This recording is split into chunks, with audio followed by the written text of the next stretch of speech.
I found an interesting word for Sabbath in Africa, and the meaning surprised me. So I went ahead to Ask AI the following question about the meaning of Sabbath in both Semitic and Yoruba languages. Listen to what it says. Hey, ChatGPT, I have a question. Without being biased at all, answer me truthfully. Between the Semitic languages regarding the meaning of Sabbath before the spiritual aspect was involved, after God ended his works, and the Yoruba word Ishebaton or Ishebatan, which one offers a richer and more sensible meaning to the word used in Genesis without you being biased? And be honest with me completely. The comparison between the Semitic word Sabbath and the Yoruba phrase Ashebatan or Oshebaton offers fascinating linguistic and cultural insights. Here's an analysis of each without bias. 1. The Hebrew word Sabbath means to cease, stop, or rest. Before its spiritual connotations, it was deeply tied to God resting after ceasing his work in Genesis 2:2-3. It primarily conveyed the idea of stopping or pausing activity, often for practical or natural cycles of rest.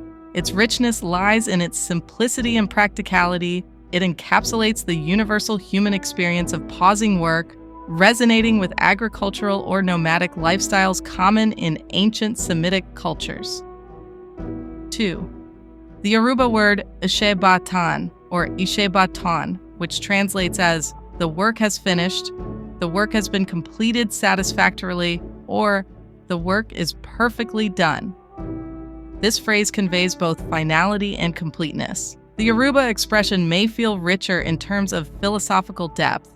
It not only implies cessation, but also perfection, suggesting that the cessation occurs because the task has reached its intended purpose. So to answer your question, the Yoruba context goes beyond cessation to imply perfection, completion, and purpose. This aligns beautifully with the Genesis portrayal of God, not just ceasing work, but also declaring it complete and very good. Genesis 1:31. This beautifully aligns not only with Genesis, but also with the work of salvation as seen in the New Testament. Jesus likely declared Ushebatan when he said, "It is finished." Not just completed, but done to perfection, fulfilling God's plan for humanity with flawless purpose and divine precision. So here's something a lot of Christians don't know about the words that Jesus said on the cross before he died. All right, when Jesus was on the cross, he cried out in English, "It is finished." But that was just a translation of a Greek word, tetelestai, which was a word that was used in a business context on ancient receipts in the New Testament Bible times to indicate that a literal debt had been paid in full. But check this out. It was also used in a judicial context in court when a particular sentence was fully served. Not like somewhat served or kind of served, like completely, fully, once and for all served.